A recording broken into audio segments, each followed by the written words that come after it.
All right, so let's do section 5.3, where we use regression, which is a process that we can do by hand, but we won't. We're going to use technology, and we are going to use a super cool program called Desmos. It's an app that you can put on your phone.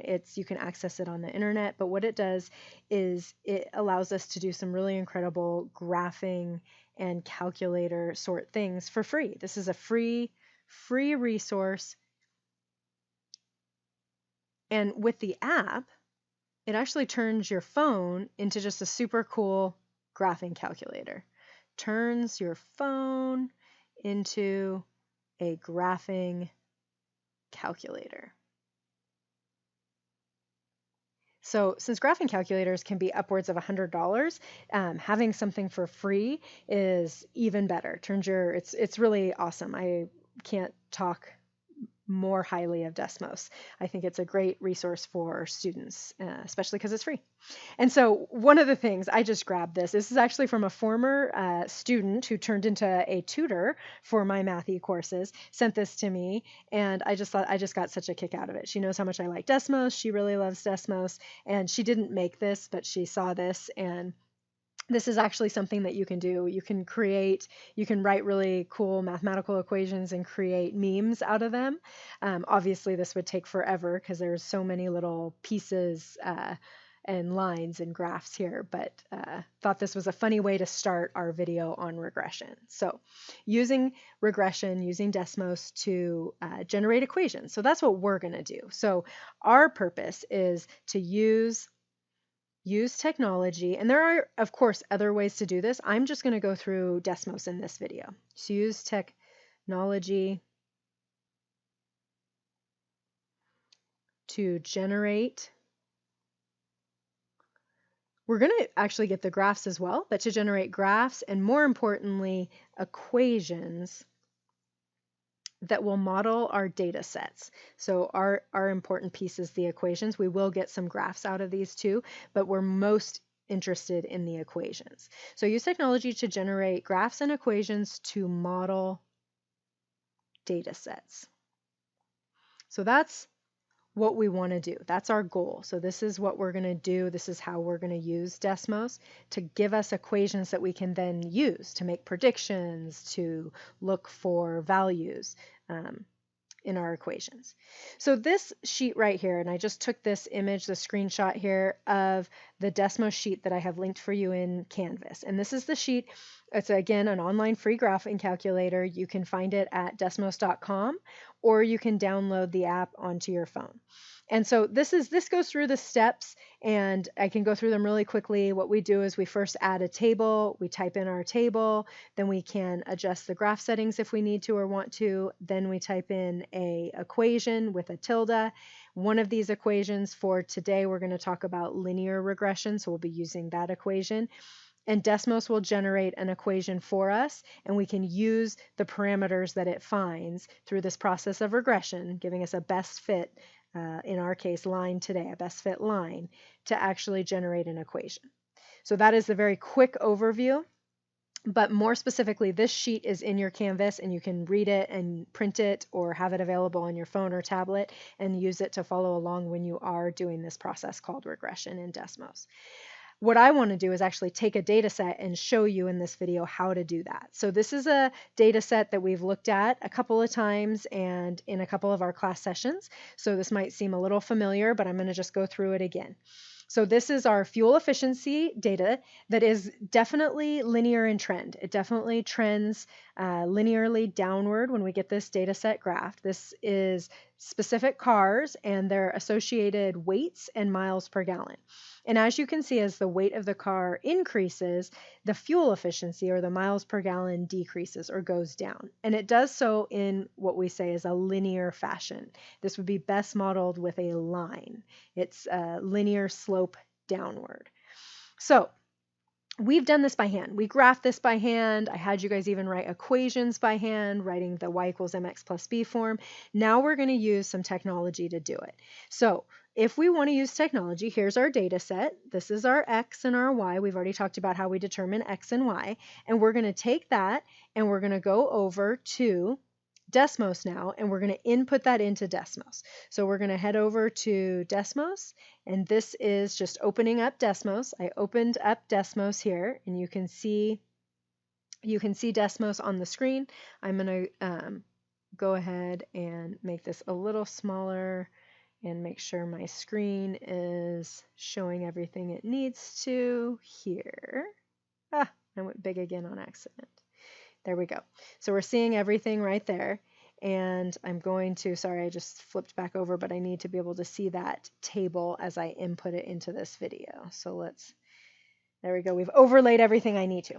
So here's my screen. So you would open Desmos. I highly recommend that you actually get an account so that you can save your data sets as we go. And each time when you're in Desmos, each time what you want to do is these 3 bars in the upper corner here. Let me move that over. I don't know if you can actually see that. Those 3 bars in the upper corner, those will open a new graph. And so we did automatically get a new blank graph, but I will click that again. So new blank graph. So you want to start with a new blank graph. And then the first thing you're going to do is use this plus button in the upper left corner. If you're on your phone, this is just, mine's oriented horizontally. If you're on your phone, it would be oriented just the other direction. It would be oriented vertically, and this plus button would be in the middle of the screen.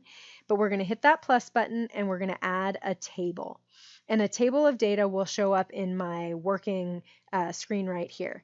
And from here, I'm going to actually enter in those that particular data. So now you enter into your table, you enter in your X's and your Y's. And I'm going to jump over to my keyboard here just to make this a little easier. So this is 2200, 4400, 3200, 4700, 2300, 2700, 4100.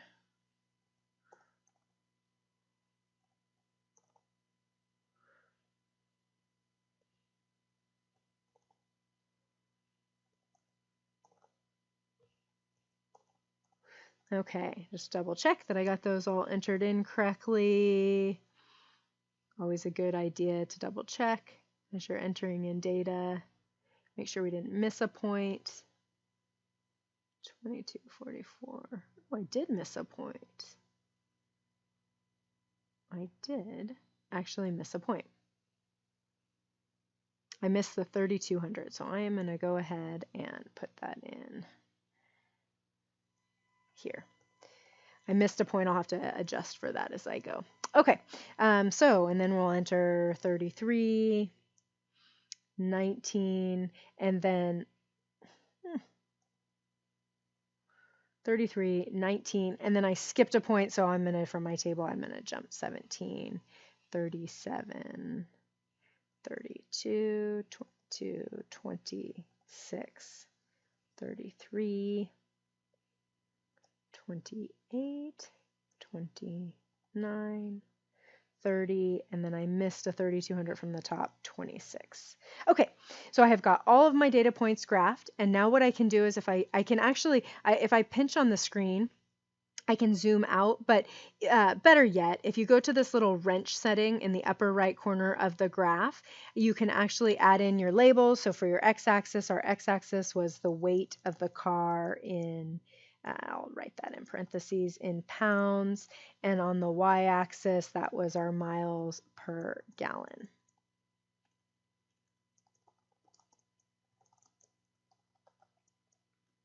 Or MPG for short, okay? Those are miles per gallon. And then what I would suggest doing is that we actually just adjust our x-axis. Our x-axis, let's go ahead and go from the weights of the car. I mean, 0 might even be too much. We could say there's no car that weighs 0 pounds. So maybe we start at 1500 and our x's go out to maybe 5,000. Should give us a good scale for our x's.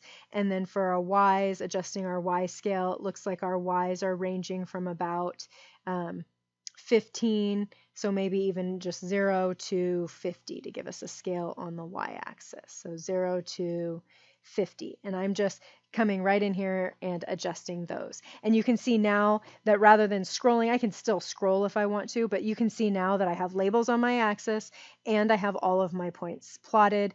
not only they were plotted as soon as I typed them into the table, but I couldn't see them because it was off the screen. So use that little graph setting. Oh, sorry about that. Use that graph setting in this upper right hand corner to give you a nice sense of where your data is. Just like if you were graphing by hand, you would use the range of data set. You would use that data set to figure out what your scale should be on the X and the Y axis. Okay, once you have that done to generate the equation, then what you're going to do is you're going to go back over here to the working boxes in Desmos, and you can either add an expression if you want to, that will give you another box here, or even, so just once again, if you were in the graph, you can also just click into a box. There are boxes there, so you could also just click into a box. If we want Desmos to give me a trend line, a straight line, what I'm going to do is I'm going to use the linear equation, y equals mx plus b, but I'm going to tell Desmos to use my table, which happens to have subnotations on it because this is the first table. So it has x1 and y1 right here. So when I type this in, I'm going to type y1. So that tells Desmos to look at my list. I want Desmos to look at my list and give me the best fit line it can. And notice here it pops up and says equals a 12-element list. And that's true. I want it to be looking at this data set. So Y1, and then I have to find what's called the tilde. And the tilde is under ABC. It's down here in the bottom row of all of the symbols right here, and it's this little squiggle, it's this tilde. If you are using a keyboard to enter it in, it will actually be in the upper left of your keyboard next to the numbers, next to number 1.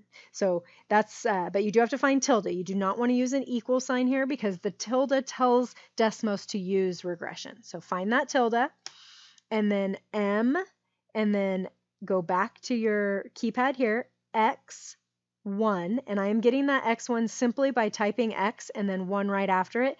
Desmos automatically knows that I'm wanting to reference the table here, the subnotation, and it automatically pushes that down. I'm going to show it one more time.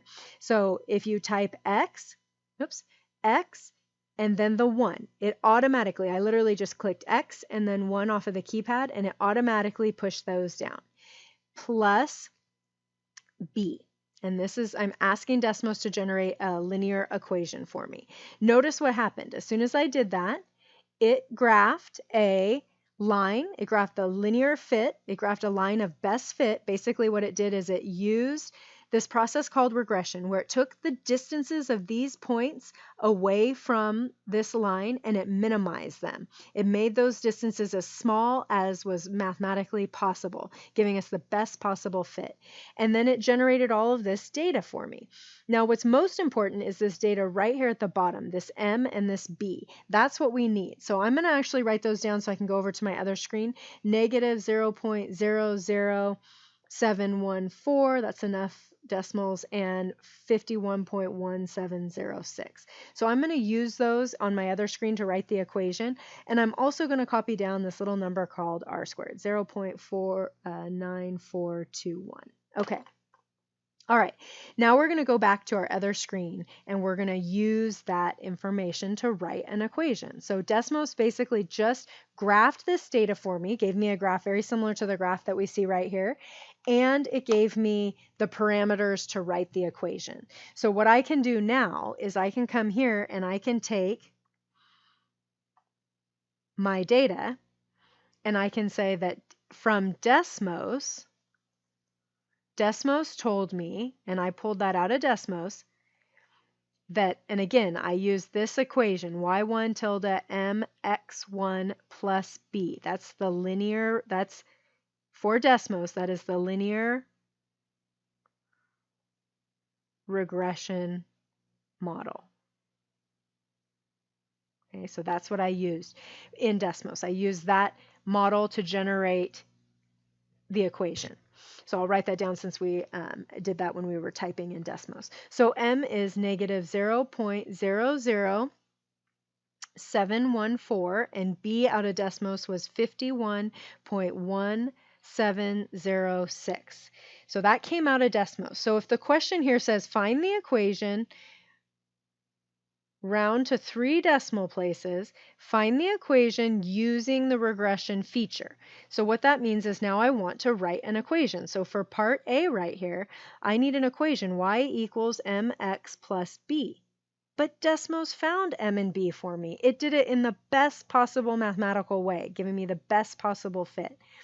So I just plugged those in. It did say round to 3 decimal places. So since I want to round to 3 decimal places, I'm going to look at each of those numbers and do some rounding. Y is going to be equal to negative 0.007 x plus 51.171. That is my equation. I have to always state what x and y represent. Since I've used Desmos to represent this data set, I have to know what my x and my y actually represent in this data set. And so x is the weight in pounds of a car, and y is the miles per gallon. And that is the process by which we use technology to generate equations. So we have our equation. We have the equation. Desmos gave us the parameters, and then we use them to write the equation. Once we have the equation, we can do all kinds of stuff with it. So like for part B on this particular problem, where it says use your regression equation to predict the miles per gallon. Well, that means I want a y. I want to predict y when I'm looking at a Honda Accord that weighs 3,300 pounds. That's an x value. So I want to find the y value when x equals 3,300 pounds. So that means just plug in x, plug in to the equation. So I'm going to take the x value and I'm going to plug it in. So y is negative 0.007 times 3,300 plus 51.171. Now that is simply something I'm going to plug and chug onto my calculator. So I'm going to pull out my calculator right now.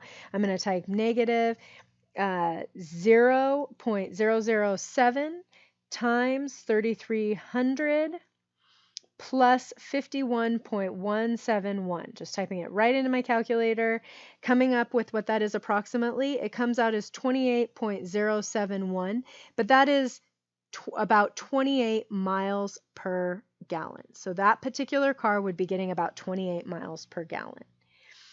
If I were to want to know what weight car gets, so let's do, I'm going to skip C, and that's a problem actually for you guys to do on your activity. And let's just do D. Use your regression equation to estimate the weight of a car that gets 25 miles per gallon. So that's a y value. So if y is 25 miles per gallon and I want to find the x value, well, I just use my equation again and I plug in 25 for y. So we take that and we're going to plug that into the equation. So we plug in to the equation. So I plug that into the equation, plug in y equals 25. So 25 equals negative 0.007 times x plus 51.171. Plugging right into y. And now to solve for x, I'm just going to work my way backwards. I'm going to subtract 51. I'm going to start unpacking this guy. Negative 51.171. So I take 25 and subtract 51.171. Negative 26.171 equals negative 0.007x. And then to undo that multiplication, I'm going to divide negative 0.007, negative 0.007. And I find that x is approximately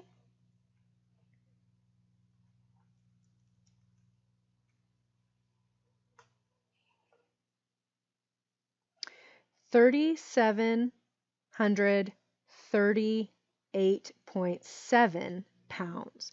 So that means approximately, let's go ahead and round that to a whole number, 3,739 pounds. So a car that weighs about 3,739 pounds will get 25 miles per gallon in fuel efficiency.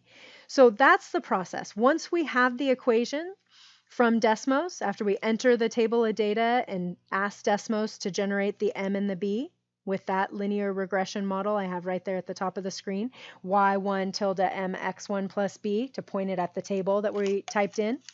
Once we've generated M and B, we get an equation, and we utilize that equation. So the whole goal of Desmos is to get this equation right here. Once we've got the equation, we can use it to answer follow-up questions. Okay, so this, by the way, see, I didn't do number C. That was finish on the activity. And I also didn't do E. I'll leave for you to also finish on the activity. This is actually an activity I'm going to collect from you guys for credit. So there's just a quick video to explain Desmos one more time in case you weren't able to come to the class sessions or didn't watch the videos for the class sessions. But there's just an example of utilizing Desmos one more time. Please let me know if you have any questions, and hopefully you enjoy using Desmos. I really like it. I think it's a great, awesome tool.